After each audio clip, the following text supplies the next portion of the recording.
ചുമ്മാ ഫോൺ നോക്കിയേ.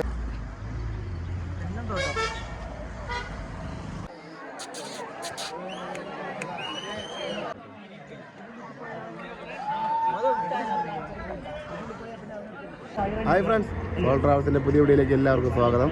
അപ്പോൾ നമ്മുടെ ഇന്നത്തെ വീഡിയോ ട്രിവാൻഡ്രം ടു കൊടൈക്കനാലാണ്. അപ്പം കൊടൈക്കനാൽ നമ്മൾ ഏകദേശം ഒരു പകുതി ദൂരമായിട്ടുണ്ട്. 2 കാറിൽ 10 പേരായിട്ടാണ് പോകുന്നത്. ഇവിടെ നിന്ന് ഇനിയും ഒരു 5-6 മണിക്കൂർ നമുക്ക് ട്രാവൽ ചെയ്യാനുള്ള ദൂരമുണ്ട്. അപ്പോൾ ഈ 2 കാറിലായിട്ട് ട്രാവൽ ചെയ്യുന്ന ആൾക്കാരെ നമുക്ക് കാണാം. ഏകദേശം നമ്മൾ ഈ തോവാള ഭാഗത്തെത്തിയിട്ട് കുറച്ച് കട്ടനൊക്കെ കുടിക്കാനായിട്ട് ഇറങ്ങിയിട്ടുള്ളതാണ്. ഇപ്പോൾ രാവിലെ ഏകദേശം 9 മണിയോടാണ് നമ്മളവിടെ എത്തും.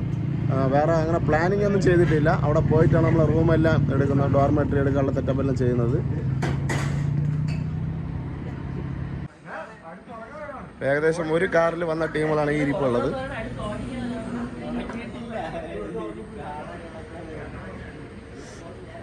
അപ്പോൾ ഈ നമ്മൾ ഈ കൊടൈക്കനാലെന്ന് പറഞ്ഞ സമയം മുതൽ പൂണ്ടിരാജ എന്ന് പറയുന്ന ഒരു ആളെ കാണണമെന്ന് പറയുന്ന ഒരു വ്യക്തിയാണിത്. ഈ പൂണ്ടിരാജ പുള്ളിയുടെ വലിയൊരു ഫാനാണ് ഇത്. പൂണ്ടിരാജയെ മാത്രം കാണാനായിട്ട് മാത്രം ഇറങ്ങിയ ടീമുകളാണ് രണ്ടേത്.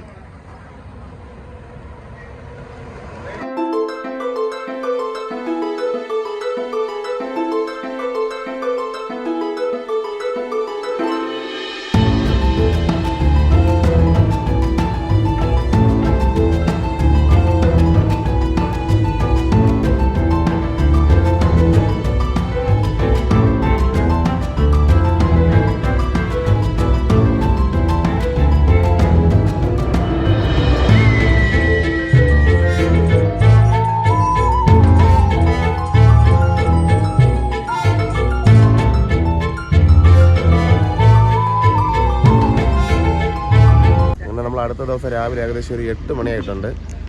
കൊടൈക്കനാലിൽ കയറാൻ ഒരു 50-52 കിലോമീറ്റർ ഉണ്ട്. അപ്പം ഈ പാസ് എടുക്കണമെന്നാണ് പറയുന്നത്. നമ്മളങ്ങനെ ഓൺലൈൻ എടുക്കുകയാണ്. ഇവിടെ കുറച്ച് പയ്യന്മാരുണ്ട്, നമുക്ക് ഓൺലൈൻ പാസ് ഡയറക്റ്റ് നിന്ന് എടുത്ത് തരാൻ വേണ്ടിയിട്ട്.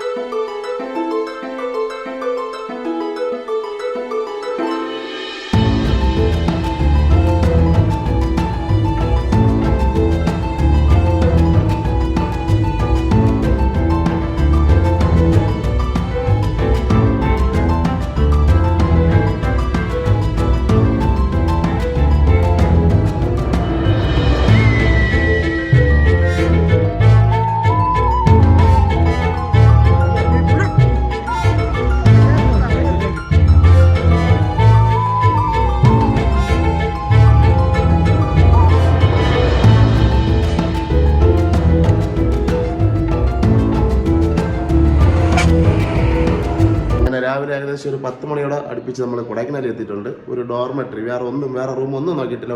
ഒരു ഗൈഡ് വന്നു, ഒരു ഡോർമെറ്ററി ഉണ്ടെന്ന് പറഞ്ഞ് നേരെ വന്ന്, ഡോർമെറ്ററി എന്ന് പറയാൻ പറ്റും, ഒരു ഡബിൾ റൂമാണ് നമ്മൾ എടുത്തിട്ടുള്ളത്. ഏകദേശം വലിയ റേറ്റൊന്നുമല്ല, 3 രൂപയ്ക്ക് നമ്മൾ സെറ്റ് ചെയ്തിട്ടുണ്ട്. കാണിച്ചു തരാം, അതിൻ്റെ ഒരു സംഭവം കാണിച്ചു തരാം. ഒരു 3-4 നില ബിൽഡിംഗ് ആണിത്. അതിൽ 2ാമത്തെ 2nd ഫ്ലോറാണ്. ക്ലീൻ ചെയ്യുന്നുണ്ട് ഒരു സൈഡിലോട്ട്. അപ്പോൾ നമ്മളെടുത്ത ബെഡ്റൂം ഇതാണ്.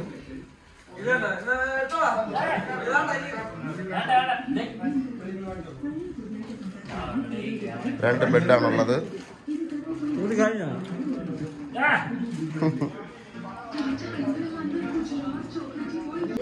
പിന്നെ ബാൽക്കണി ഉണ്ട്. ബാൽക്കണി നല്ലൊരു വ്യൂ ആണ്. അത്യാവശ്യം കോട ഇറങ്ങി തുടങ്ങിയിട്ടുണ്ട് ഈ ഒരു സമയത്ത് തന്നെ. അപ്പോൾ ഇവിടെ നമ്മൾ ബാഗെല്ലാം വെച്ച് കുറച്ചൊന്ന് ഫ്രഷ് ആയിട്ട് നമ്മൾ വീടിന് പുറത്തോട്ട് ഇറങ്ങും. ഒരു മണിക്കൂർ അത് കഴിഞ്ഞിട്ട് നമുക്ക് പുറത്തോട്ട് ഇറങ്ങാം. Okay, by.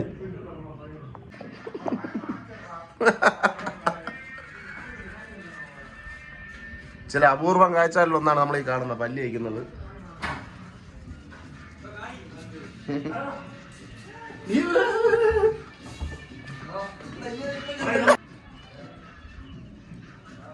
ഏകദേശം സമയം ഉച്ചയായിട്ടുണ്ട്. ഉച്ചയായപ്പോൾ ഉള്ള ആ ഒരു കാലാവസ്ഥയാണ് നമ്മളിപ്പോൾ കാണുന്നത്. നല്ല കോടയുണ്ട്, തണുപ്പും ഏകദേശം കുറച്ച് ചെറിയ രീതിയിലുള്ള തണുപ്പും ഉണ്ട്. അതുപോലെ തന്നെ നമുക്ക് വലിയ പ്ലാനിങ് ഒന്നുമില്ല. ഒരു 2-3 സ്ഥലം നോക്കി വെച്ചിട്ടുണ്ട്. പൂണ്ടി, പിന്നെ കൂടൽ, അങ്ങനെ എന്തോ പറയുന്ന ഒരു 3 സ്ഥലമാണ് നമ്മൾ നോക്കി വെച്ചിരിക്കുന്നത്. ഈ 2 ദിവസമായിട്ട് ഒരു 3-4 സ്ഥലം കവർ ചെയ്യും, അത്രയും തന്നെയാണ്. പിന്നെ നമ്മളിപ്പോൾ എടുത്ത റൂമിൽ തന്നെ രാത്രി ക്യാമ്പ് ഫയർ ഉണ്ടെന്ന് പറയുന്നു. പിന്നെ അതുപോലെ തന്നെ നല്ല ഫുഡാണെന്ന് പറയുന്നുണ്ട്. ഇപ്പോൾ റൂം വെക്കേറ്റ് ചെയ്തിട്ട് പോയ ആൾക്കാർ പറഞ്ഞതാണ്. ഹോട്ടലിലെ ഭക്ഷണം നമ്മൾ കൂടുതൽ ഒഴിവാക്കിയാണ്. ഈ ഒരു സ്ഥലം നമുക്ക് രാത്രി കാണുമ്പോഴാണ് ഏറ്റവും നല്ല ഭംഗിയായിട്ട് തോന്നുന്നത്, മൊത്തം ലൈറ്റൊക്കെ വരുമ്പോൾ.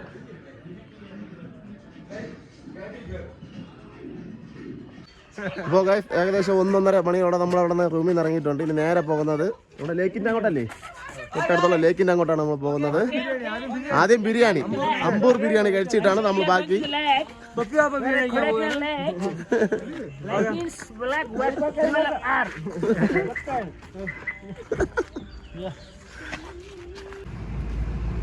ഇങ്ങനെ വരുന്ന വഴി കണ്ടതാണ്, അവർ അതിമനോഹരമായിട്ട് ഒരുക്കി വെച്ചിട്ടുണ്ട് ഒരു ഫ്രൂട്ട്സ് കടയിൽ. അങ്ങനെയൊക്കെ ഒരു 5 പീസ് വാങ്ങിച്ചിട്ടുണ്ട്. ഏകദേശം നല്ലൊരു മഴ കഴിഞ്ഞിട്ടുള്ള ഒരു ക്ലൈമറ്റാണ്. ശരിക്കും നമ്മൾ പ്രതീക്ഷിച്ച ക്ലൈമറ്റ് ഇത് തന്നെയാണ്, അടിപൊളിയായിട്ടുണ്ട്. ഇപ്പം ഈ ക്യാരറ്റും കൊണ്ട് തണ്ട അങ്ങോട്ട് പോകുകയാണ്, വെയിറ്റിംഗ് ആണ്.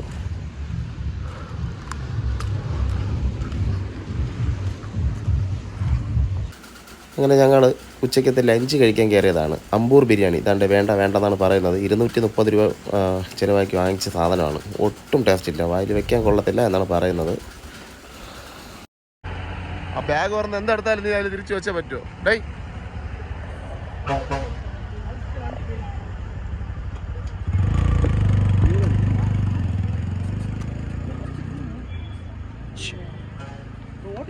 ചുമ്മാ അങ്ങനെ നമ്മളെ ഗുണ ഗെയിമിൻ്റെ മുൻപിൽ എത്തിയിട്ടുണ്ട്. അത്യാവശ്യം നല്ല തിരക്കൊക്കെ ഉണ്ട്. പാർക്കിങ്ങിന് ഭയങ്കര ബുദ്ധിമുട്ടാണ്. നമ്മൾ ഒരുപാട് ദൂരം നടക്കേണ്ടി വന്നു. കാണിച്ചു തരാം നമുക്ക് അതിൻ്റെ മുൻവശം.